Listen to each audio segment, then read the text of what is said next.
I know for me, I remember hearing when I first came into the recovery world that it's an inside job, and how true is that? And clearly what I was doing, the mode of operation that I was moving in kept landing me in the places like hospitals, jails, institutions, right? Back of cop cars, rehabs, things like this.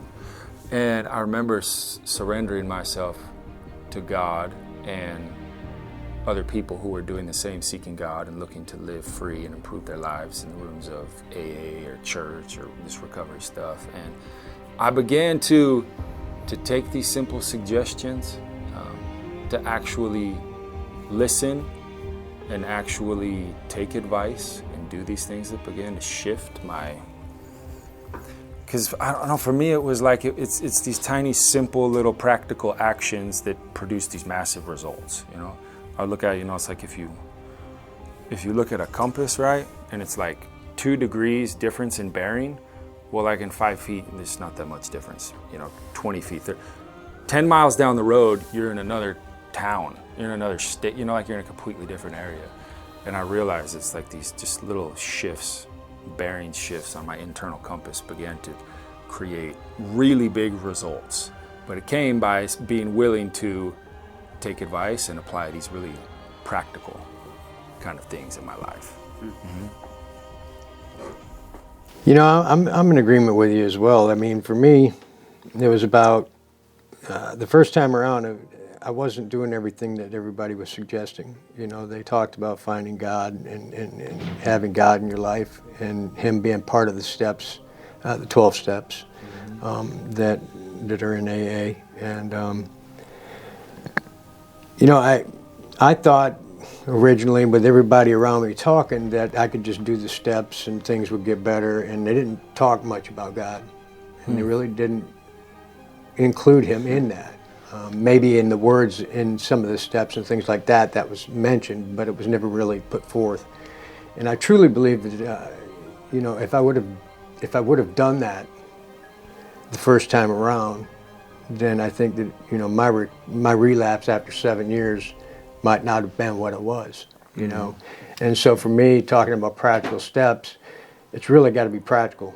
I need some steps in my life, but in that I also need to have God in my life. I need to have Christ in my life. I need to be saved, and I need to be bringing Him in and having Him be a part of everything that I'm doing this time around. Because the truth is, I don't know that I have another recovery in me, and I really don't want to go down this road any longer. So I need to take certain steps to assure my sobriety, not only for me, but for my family as well. Mm-hmm. Mm-hmm. What do some of those practical steps look like for you, Austin?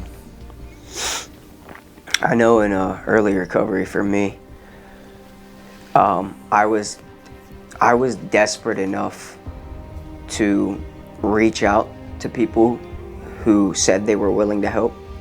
I was desperate enough to take suggestions and to listen to them, because I had a real problem with authority in the beginning. And I also had You're not the only one. Yeah. Yeah. I had a real problem with authority. I had a real problem with the concept of God in my life and trusting Him. I had no idea what that looked like. But I remember reading that when we reach out to people, whether it be a sober companion, a sponsor, a friend, when we reach out to a sober brother, that is tangible evidence that you are reaching out to God for help. Because, the program claims we couldn't do this on our own power. And that was something I knew was true in my life. There was no way I was going to do this on my own willpower. I was so numb, I didn't even care about life anymore. So I was in no place to start putting my life in the proper order. But the practical steps were, one thing my counselor told me was, when I got really when God's will seemed to get hazy, I could be certain that calling a sponsor, going to a meeting, calling a companion, reading on recovery, reading a little bit in the Word or whatever, was always God's will. And I didn't have to get that confused. It was always God's will to do those things.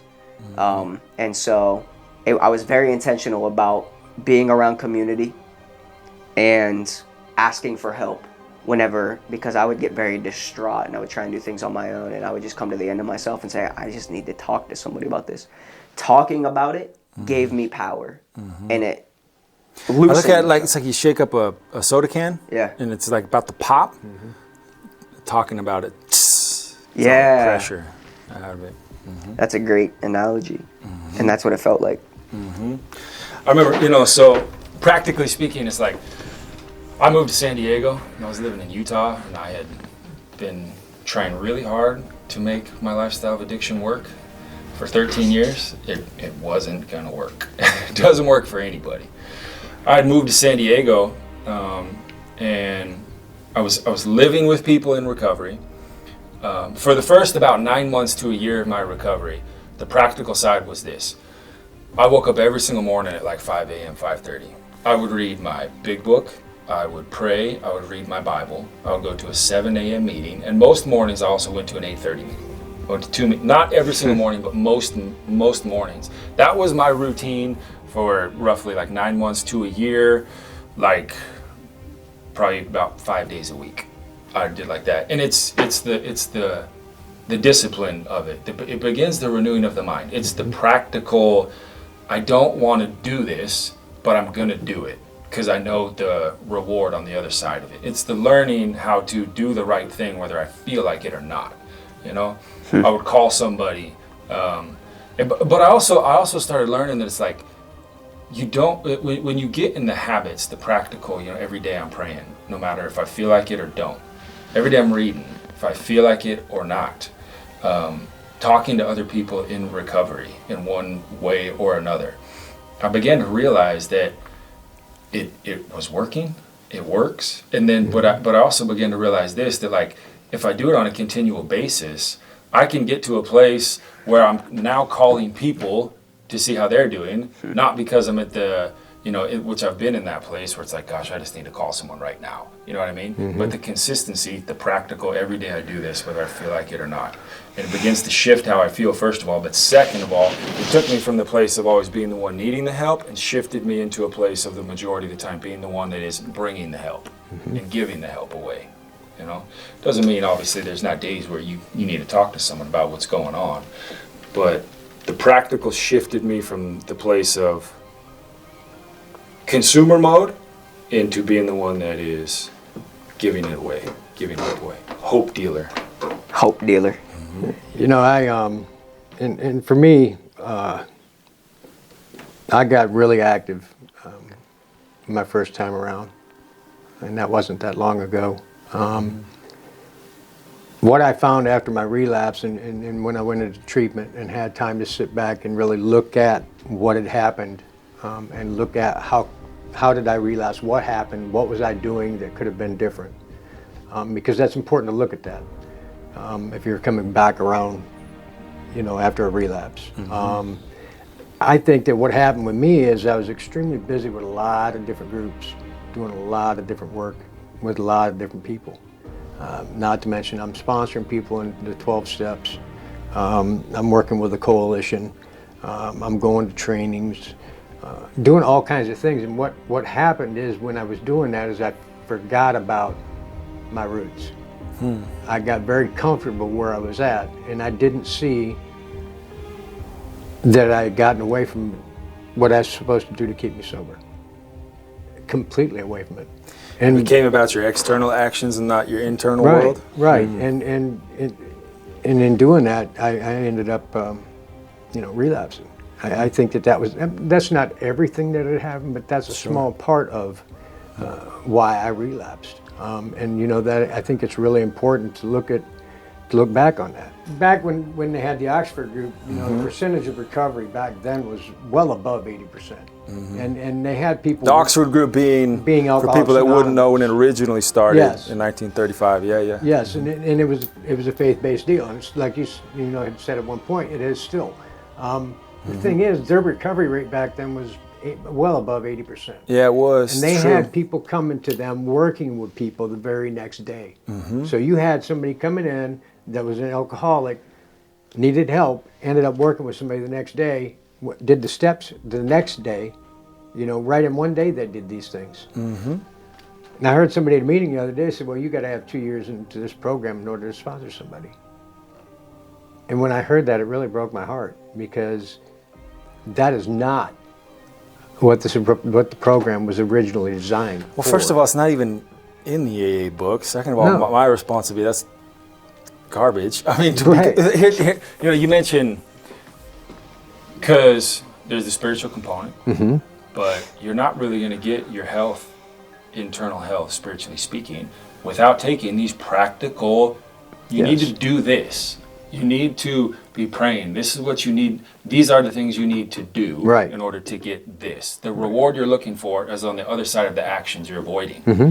And I was in, you mentioned they did the steps real quick. In the, I did steps 1 through 8 in 5 hours. Yes. I sat down in this dude's trailer in his front yard. Mm-hmm. The guy that had been clean and sober like 30 years. I was probably a couple of weeks, maybe, something like that. I don't remember exactly, but something like that. Mm-hmm. And I did steps 1 through 8. And now, the reason people say you can't do that, and I'm like, yeah, you can. You actually should. Right. Okay, that's the way they did it. You can't be extremely thorough.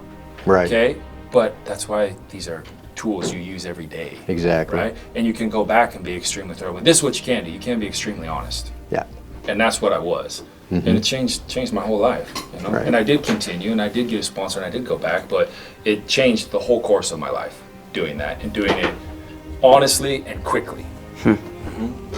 I think what comes to mind for me, for a lot of people that struggle being in and out of the rooms or whatever, is the God idea, the concept of God in their lives. And for me, what it came down to, because I was in a place where I had a lot of questions in the beginning of my recovery, and what it came down to was I had to be willing to listen to people who had sobriety and had what I wanted, Yeah. because I had so many fears, so many worries about, I put all this work in, but I don't reap the fruit of it, And I think one thing that I've always said is step 3 says we turn our will and our lives over to the care of God. Mm-hmm. But for me, it always had to be a God who cares. Yeah. Then, because how can I give a God who is indifferent my worries, my pain, my whatever? So for me, though, it came down to practically listening to people who on the other side were like, it's okay, you can come on over, just take this next step, you know what I mean? And I was so desperate that I was willing to that makes 2 of us. Yeah. 3. Desperate enough to just say, I need to do what they have to say. And I had to intentionally be around those people. Yes. Because in my isolation, it was bad. Like, in my isolation, I tend to overthink. I think most addicts and alcoholics struggle with that, obviously. So in my isolation, it was a war that I was not fit to win in that situation. So I had to be willing to get around people and listen to people, and I was desperate enough not to go back, that I was willing to listen to the suggestions that people were making. And through that, I started developing a relationship with God. And it started with people who claim to know God, giving me practical steps and listening to them. It didn't start with me just having a revelation all of a sudden. It started with listening to Yeah, people. if I knew how to do it, I wouldn't have landed in AA. Yeah, basically. It's interesting. You were talking about desperation, and I guess you could say that's rock bottom. Right. You know what I mean? And I hear people describe their rock bottom and talk about rock bottom, and I realize rock bottom, first of all, it's not going to look the same for everyone. It just doesn't. Everyone's been to a different place, a different story. It's a different. But I also realize this: rock bottom is really it's where you stop digging. Mm-hmm. Period. I know people who in high school they very clearly had the addiction issue. They stopped before they graduated. People would say, like, "Well, they really didn't have an addiction problem." I'm like, "Yes, they did. I was around them. They just chose to change." Mm-hmm. Mine. I had to dig a hole for 13 years before I was like, "Oh, I can stop digging now? Really?" Yeah. I think I'll do that. For me, the God thing, like you were talking about, it was I'd had some encounters and experiences when I was young that there's no possible way for me, to be honest, that I could deny God. I know what happened. There's no way that God is real, period. Yeah. But who, it, when, how, I had no idea. All right. And if you would have asked me then some theological explanation, I would have probably just spouted off a bunch of gibberish. But I had some, I wasn't real fond on religion. But I approached the 12-step thing and I was like, let's try this Jesus guy. Let's see what he's all about, because if I could get to know him for who he says he really is, I think I would like that. That sounds good.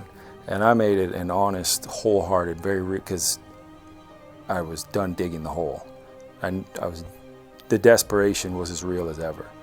And I said, let's try this Jesus guy in the 12 steps. By default, almost, if you want me to be honest. But I found out very quickly and in a very real and powerful way, oh yeah, he's not only there, he's passionately in love with me and is going to transform my life very quickly by just allowing myself to submit to that. People that knew him already, that were just as bad or worse than I was, and I could see it in their life. I would listen to their stories, and I'm like, oh, wait a minute. If that guy was that bad and his life is this good now, then I can do it. Wait a minute, it was that bad for you? It wasn't that bad for me. I'm pretty sure I can do this. All right? And taking practical advice. And then the relationship of getting to know God.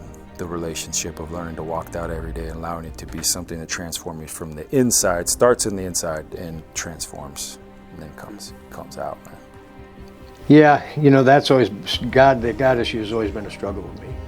And we've talked prior to this about my struggle with that, and it's a spiritual battle, I believe, in the beginning.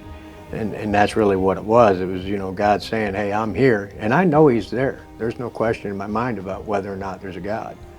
But being willing to surrender everything to him was the struggle. Yeah. And, I know that, my experience up at Sacred Heart, this time around in treatment, something happened to me in chapel. Every day I was in there praying. Every day I was in that chapel praying. And just a calm come over me. No way to explain it other than God saying, I got you, And just trying to move forward from there and build that relationship with him, is what's important to me this time around. And that's a big step for me because of my past and things that have happened. And, I've always had an excuse not to allow God into my life. And that's what it was. It was an excuse. I was just not trying to live the way that I should live, and that's really what it comes down to. Having faith and believing in God and, acting the way that I need to be, being who I need to be, I guess is the best way to put it. And I learned that by going to the 12-step meetings. I learned that by having a sponsor. I learned that through people that I know that are, that have Christ in their life, and you can see it. Yeah. There's a significant difference in if I'm looking at this gentleman over here in recovery and this one over here, the one that has God, you see the smile on his face, you see the glow about him, you feel the energy, and you don't feel that over here. And I'm able to actually see that these days, and I think that's a really big help, is just to be around like-minded people, That's good. I think too,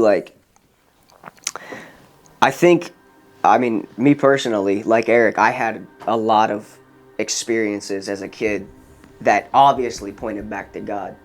But through the pain and the circumstances of life that I went through, I found it difficult to trust God as a father in my life who actually cared about me, who wasn't there to just judge me and condemn me, and who was totally... Point out what you're doing wrong. Yeah. Right. Yeah. He totally stood at the doorstep ready and willing to forgive as soon as I just acknowledged him.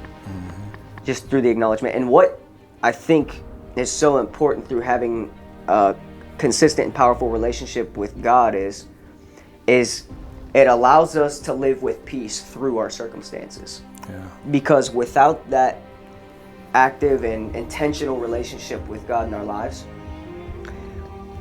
it's going to be so easy for circumstances in our relationships, careers, hopes, dreams, whatever, when it's good, it's amazing, and when it's bad, it's terrible. But what God did for me was create a level, like it just created a not too up, not too down, and it just a piece where I have that rock to stand on. And now I'm in a place where I'm totally getting a new revelation of His grace and a new revelation of His love, coming out of that fear of judgment and condemnation and guilt and shame. And that excitement is what empowers me to go and share with people. Because as long as I'm sitting here worried and fearful or whatever, and I think some of it's just a process and some of it just takes time. I mean, you can't get to know anybody in a day. So, but there was a lot of real moments crying out to Him, things like that.